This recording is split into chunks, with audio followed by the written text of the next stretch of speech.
নমস্কাৰ এই মুহূৰ্তৰ এটা গুৰুত্বপূৰ্ণ খবৰ লৈ কেনে চেষ্টা কৰিছো খৰুপথাৰ উৰিয়ামঘাটত ইতিমধ্যে নিলম্বিত হৈছে এগৰাকী বন বিষয়া এগৰাকীৰ দুৰ্ব্যৱহাৰ অশালীন শব্দৰ বাবে ইতিমধ্যে জাঙুৰ খাই উঠিছিল আৰু শেহতীয়াকৈ মুখ্যমন্ত্ৰী ডক্টৰ হিমন্ত বিশ্ব শৰ্মাই উৰিয়ামঘাটত উজনি অসমৰ উৰিয়ামঘাটত উচ্ছেদ চলাৰ কথা ইতিমধ্যে সংবাদমেলযোগে ঘোষণা কৰিছিল আৰু তাৰ পিছতে বন বিষয়া এগৰাকীয়ে তাত জৰীপ চলাবলৈ উপস্থিত আছিল আৰু জৰীপ চলাই থকাৰ সময়তে সাংবাদিক আৰু দল সংগঠনৰ কিছু ব্যক্তিক অশালীন ব্যৱহাৰ কৰিছিল আৰু অসভ্য আচৰণ কৰিছিল বন বিষয়াগৰাকীয়ে আৰু শেহতীয়াকৈ যি জৰীপ চলাই আছিল সেই জৰীপৰ ভিডিঅ' কৰি থকাৰ বাবেই দল সংগঠনৰ নেতা লগতে সাংবাদিকক অশালীন ব্যৱহাৰ কৰিছিল যাৰ বাবে এতিয়া নিলম্বিত হ'ব লগা হৈছে এগৰাকী বন বিষয়াগৰাকী হৈছে কুলদীপ বৰ্মন আৰু কুলদীপ বৰ্মনৰ এনে কৰ্মকাণ্ডৰ বাবে ইতিমধ্যে নিলম্বিত হ'ব লগা হৈছে সামাজিক মাধ্যমত ইতিমধ্যে এই ভিডিঅ' এতিয়া ভাইৰাল হৈ পৰিছে যি ভিডিঅ'ত বেয়া অশালীন শব্দ ব্যৱহাৰ কৰি দল সংগঠনৰ নেতা কিংবা সাংবাদিকক দুৰ্ব্যৱহাৰ কৰিছিল আৰু এই জৰীপ চলাই থকা ভিডিঅ' সংগ্ৰহ কৰাৰ বাবে এনেধৰণে দুৰ্ব্যৱহাৰ কৰিছিল আৰু দুৰ্ব্যৱহাৰ কৰাৰ বাবে ইতিমধ্যে নিলম্বিত হ'ব লগা হৈছে কুলদীপ বৰ্মন নামৰ এগৰাকী বন বিষয়া এই মুহূৰ্তত গ্ৰাফিক্স প্লেটৰ সহায়ত লৈ কাৰণে চেষ্টা কৰিছো সবিশেষ আৰু এই মুহূৰ্তত লৈ আহিছোঁ গ্ৰাফিক্স প্লেটৰ সহায়ত খৰুপথাৰ উৰিয়ামঘাটত নিলম্বিত বন বিষয়াজনৰ নাম কুলদীপ বৰ্মন সাংবাদিক আৰু জাতীয় সংগঠনক দুৰ্ব্যৱহাৰৰ অভিযোগ অশালীনতাৰে মাৰপিটৰ বাবে উদ্যত হোৱাৰো অভিযোগ উত্থাপন হৈছিল বন বিষয়াগৰাকীৰ বিৰুদ্ধে খৰুপথাৰত জৰীপ চলাই থকাৰ মাজতেই এই বিক্ষিপ্ত ঘটনা সংঘটিত হৈছে আৰু ইতিমধ্যে উল্লেখযোগ্য যে মুখ্যমন্ত্ৰীৰ নিৰ্দেশৰ পিছতেই উৰিয়ামঘাট সীমান্তত জৰীপ চলাই থকা বন বিভাগৰ কুলদীপ বৰ্মন নামৰ এজন বিষয়াই অশালীন শব্দ ব্যৱহাৰ কৰি সংবাদ মাধ্যম আৰু জাতীয় সংগঠনক দুৰ্ব্যৱহাৰ কৰিছিল আৰু তাৰ পিছতেই চুতীয়া ছাত্ৰ সন্থাৰ সদস্যক মাৰপিট কৰিবলৈ উদ্যত হৈছিল আৰু বন বিষয়াজন গোলাঘাট জিলাৰ অন্তৰ্গত জামুগুৰি খণ্ড উন্নয়ন বিষয়া হিচাপে দায়িত্বত আছিল আৰু জৰীপ চলি থকাৰ ভিডিঅ' গ্ৰহণ কৰাক কেন্দ্ৰ কৰি সংবাদ মাধ্যম আৰু চুতীয়া ছাত্ৰ সন্থাৰ সৈতে বাক বিতণ্ডাত লিপ্ত হয় বিষয়াজন আৰু কেৱল সিমানতেই শান্ত নাথাকি বিষয়াজনে সংগঠনৰ সদস্যক মাৰপিট কৰিবলৈ আগবাঢ়ি যায় আৰু তাৰ পিছতেই এনেধৰণৰ বিক্ষিপ্ত ঘটনা সংঘটিত হয় পূৰ্বেও বকিয়াল খণ্ড বিষয়া হিচাপে কৰ্মৰত অৱস্থাত শিলবালি ব্যৱসায়ীৰ সৈতে গোপন মিত্ৰালিৰ বাবে শাস্তিমূলক বদলিৰ সন্মুখীন হৈছিল এইগৰাকী কুলদীপ বৰ্মন আৰু এইগৰাকী কুলদীপ বৰ্মনৰ শেহতীয়াকৈ যি কৰ্মকাণ্ড এইগৰাকী কুলদীপ বৰ্মনৰ যি ঘটনা এই ঘটনাই এক প্ৰকাৰ এতিয়া জাঞ্চল্যৰ সৃষ্টি কৰিছে উৰিয়ামঘাটত আমি উল্লেখ কৰিব লাগিব শেহতীয়াকৈ মুখ্যমন্ত্ৰী ডক্টৰ হিমন্ত বিশ্ব শৰ্মাই নামনি অসমৰ পিছত উজনি অসমৰ বিভিন্ন স্থানত যিসকল লোকে দখল কৰি আছিল বা অবৈধভাৱে মাটি সেই লোকসকলক উচ্ছেদ কৰাৰ বাবে ইতিমধ্যে সিদ্ধান্ত গ্ৰহণ কৰিছে আৰু স্থানো নিৰূপণ কৰিছে কোন স্থানত এই অবৈধ লোকসকলে সন্দেহজনক লোকসকলে অবৈধভাৱে মাটি দখল কৰি আছে তাৰে ভিতৰত হৈছে উৰিয়ামঘাট অন্যতম এটা আৰু এই উৰিয়ামঘাটৰ কথা ইতিমধ্যে উল্লেখ কৰাৰ লগে লগেই বন বিষয়াসকলে তাত জৰীপ চলাবলৈ আৰম্ভ কৰিছিল কোন স্থানত উচ্ছেদ হ'ব আৰু ঠিক তেনেকৈ কালিৰ দিনটোতো এনেদৰে এইগৰাকী বন বিষয়া কুলদীপ বৰ্মন নামৰ বন বিষয়াগৰাকীয়ে জৰীপ চলাবলৈ উপস্থিত হৈছিলগৈ উৰিয়ামঘাটত আৰু জৰীপ চলাই থকাৰ সময়তেই দল সংগঠনৰ নেতা আৰু সাংবাদিকৰ সৈতে কিছু বাক বিতণ্ডাত লিপ্ত হৈছিল আৰু জৰীপ চলাই থকাৰ ভিডিঅ' সংগ্ৰহ কৰাৰ বাবেই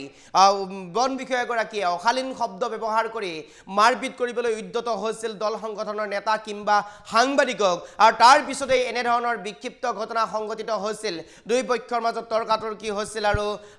অৱশেষত বেয়া শব্দ অসভ্য আচৰণ অশালীন আচৰণ কৰাৰ বাবেই এতিয়া নিলম্বিত হ'ব লগা হৈছে এইগৰাকী বন বিষয়া কুলদীপ বৰ্মনে নিজকে দমফালি মাৰি উল্লেখ কৰি কৈছে বাৰে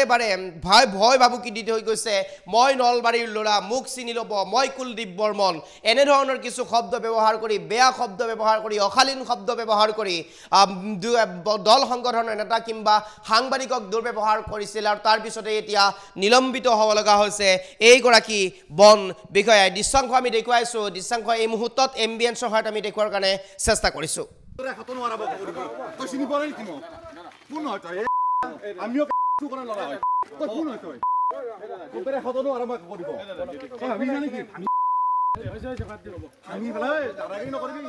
আমি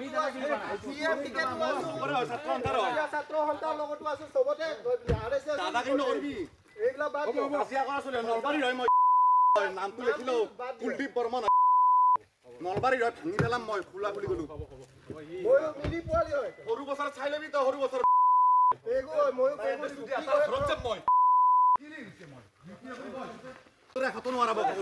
তই চিনি পোৱা নাই নেকি মোক কোন হয় তই আমিও কৰা ল'ৰা হয় তই কোন হয় তই তোৰ এশতনো আৰম্ভ কৰিব তই ভাবি জানি কি ভাঙি পেলাই দাদাগিৰি নকৰিবি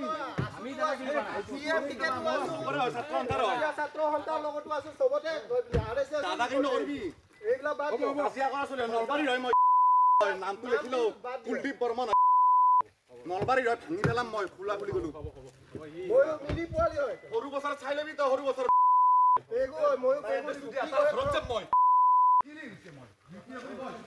আৰু আমি দৃশ্যাংশ দেখুৱাইছো এনেদৰে এইগৰাকী বন বিষয়া কুলদীপ বৰ্মন আৰু কুলদীপ বৰ্মনে নিজকে দমভালি মাৰিছিল দল সংগঠনৰ নেতাৰ আগত সমান্তৰালভাৱে সাংবাদিকৰ আগতো কুলদীপ বৰ্মনে কৈ গৈছিল মই নলবাৰীৰ ল'ৰা মোৰ নাম কুলদীপ বৰ্মন মোক মই চাই ল'ম মই মোৰ লগত লাগি নল'ব এনেধৰণৰ কিছু শব্দ কৈছিল সমান্তৰালভাৱে কিছু অসভ্য আচৰণ কৰিছিল কিছু অশালীন শব্দ ব্যৱহাৰ কৰিছিল আৰু এই অশালীন শব্দ ব্যৱহাৰ কৰি দল সংগঠনৰ নেতাক উভতি ধৰিছিল সাংবাদিকক মাৰিবলৈ উদ্যত হৈছিল দল সংগঠনৰ নেতাক মাৰিবলৈ উদ্যত আক্ৰমণ কৰিবলৈ উদ্যত হৈছিল আৰু তাৰ পিছতে এনেদৰে এতিয়া এই ভিডিঅ' ভাইৰেল হৈ পৰিছে আৰু এই ভিডিঅ' ভাইৰেল হৈ পৰাৰ পিছতে এক প্ৰকাৰ এতিয়া নিলম্বিত হ'ব লগা হৈছে এইগৰাকী বন বিষয়াগৰাকীৰ কৰ্মকাণ্ডত এক প্ৰকাৰ এতিয়া চিন্তিত হৈ পৰিছে কিয়নো এগৰাকী বন বিষয়া যিগৰাকী বন বিষয়াই মুখ্যমন্ত্ৰী নিৰ্দেশৰ পিছতে উৰিয়াম ঘাটত জৰীপ চলাবলৈ গৈছিল আৰু জৰীপ চলাই থকাৰ সময়তে দল সংগঠনৰ নেতা আৰু সাংবাদিকক দুৰ্ব্যৱহাৰ কৰাৰ অভিযোগ উত্থাপন হৈছিল আৰু সেয়া ভিডিঅ'ত স্পষ্টকৈ উল্লেখ আছে ভিডিঅ'ত স্পষ্টকৈ দেখা পোৱা পৰিলক্ষিত হৈছে কেনেদৰে বেয়া শব্দ ব্যৱহাৰ কৰিছিল কেনেদৰে অশালীন শব্দ ব্যৱহাৰ কৰিছিল আক্ৰমণ কৰিবলৈ উদ্যত হৈছিল আৰু সেইগৰাকী বন বিষয়া কুলদীপ বৰ্মনে ইয়াৰ পূৰ্বেও যেতিয়া বকলিয়াল খণ্ড উন্নয়ন বকলিয়াল খণ্ড বন বিষয়া হিচাপে কৰ্মৰত আছিল সেই বকলিয়া খণ্ড বন বিষয়া হিচাপে কৰ্মৰত থকাৰ সময়তেই শিলবালি যিসকল ব্যৱসায় কৰিছিল অবৈধভাৱে শিলবালি ব্যৱসায় কৰা ব্যৱসায়ীসকলৰ সৈতে এক গোপন মিত্ৰিয়ালি কৰি যোৱাৰ অভিযোগ উত্থাপন আছিল যাৰ বাবে এইগৰাকী বন বিষয়াক বকলিয়ালৰ পৰা তেওঁক নিলম্বন কৰা হৈছিল বা বকলিয়াৰ পৰা তেওঁক শাস্তিমূলক বদলি কৰিছিল উৰিয়াম ঘাটলৈ আৰু তাৰ পিছতেই উৰিয়াম ঘাটতো এনেধৰণৰ কিছু আচৰণ কিছু আচৰণৰ কাৰণে এতিয়া অস্বস্তিত পৰিছে সাধাৰণ লোক আৰু দল সংগঠনৰ লোকসকল আৰু কালিৰ দিনটোত এনেধৰণৰ ঘটনা সংঘটিত হৈছে দল সংগঠনৰ নেতা আৰু সাংবাদিকক আক্ৰমণ কৰিবলৈ উদ্যত হৈছে এইগৰাকী কুলদীপ বৰ্মন আমি পুনৰবাৰ সেই এম্বিয়েন্সৰ সেই দৃশ্যাংশ আছে সেই ভিডিঅ'টো আছে আমাৰ হাতত এক্সক্লুচিভ ভিডিঅ' আমি দেখুৱাইছোঁ কেনেদৰে বেয়া শব্দ ব্যৱহাৰ কৰিছিল অশালীন শব্দ ব্যৱহাৰ কৰিছিল আক্ৰমণ কৰিবৰ কাৰণে উদ্যত হৈছিল সাংবাদিক আৰু দল সংগঠনৰ নেতাক দৃশ্যাংশটো আছে আমি পুনে সেই দৃশ্যাংশটো পুনৰবাৰ এম্বিয়েন্সৰ সহায়ত দেখুৱাবৰ কাৰণে চেষ্টা কৰিছোঁ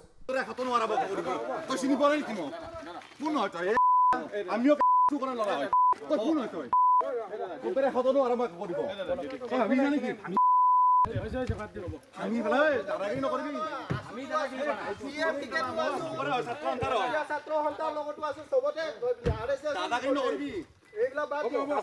নলবাৰীৰ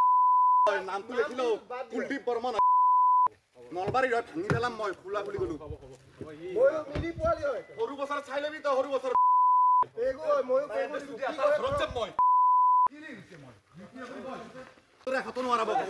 তই চিনি পোৱা নাই নেকি মোক কোন হয় তই আমিও কৰা ল'ৰা হয় তই কোন হয় তই তোৰ এশতনো আৰম্ভ কৰিব তই ভাবি জানি কি ভাঙি পেলাই দাদাগিৰি নকৰিবি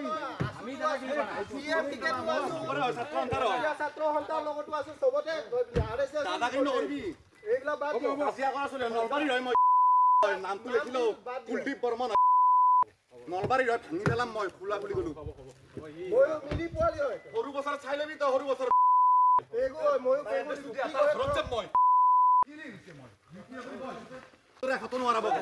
তই চিনি পোৱা নাই নেকি মোক কোন হয় তই আমিও কৰা ল'ৰা হয় তই কোন হয় তই তোৰ এশতনো আৰম্ভ কৰিব তই ভাবি জানি কি ভাঙি পেলাই দাদাগিৰি নকৰিবি দাদাগিৰি নকৰিবি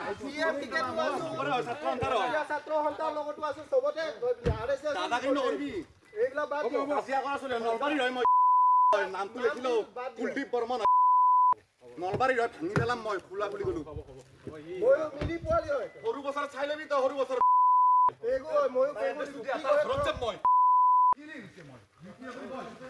এখতো নোৱাৰা কৰিব তই চিনি পোৱা নাই নেকি মোক কোন হয় তই আমিও কৰা ল'ৰা হয় তই কোন হয় তই এখতো নোৱাৰা কৰিব তই ভাবি জানি কি ভাঙি পেলাই দাদাগিৰি নকৰিবি ছাত্ৰ সন্থাৰ লগতো আছো চবতে দাদাগিৰি নকৰিবি এইবিলাক বাদ দিয়ক কাজিয়া কৰা চলে নলবাৰীৰ হয় মই নামটো লিখিলো কুলদীপ বৰ্মন নলবাৰীৰ হয় ভাঙি পেলাম মই খোলা বুলি ক'লো ময়ো মিলি পোৱালি হয় সৰু বছৰত চাই ল'বি তই সৰু বছৰ ময়ো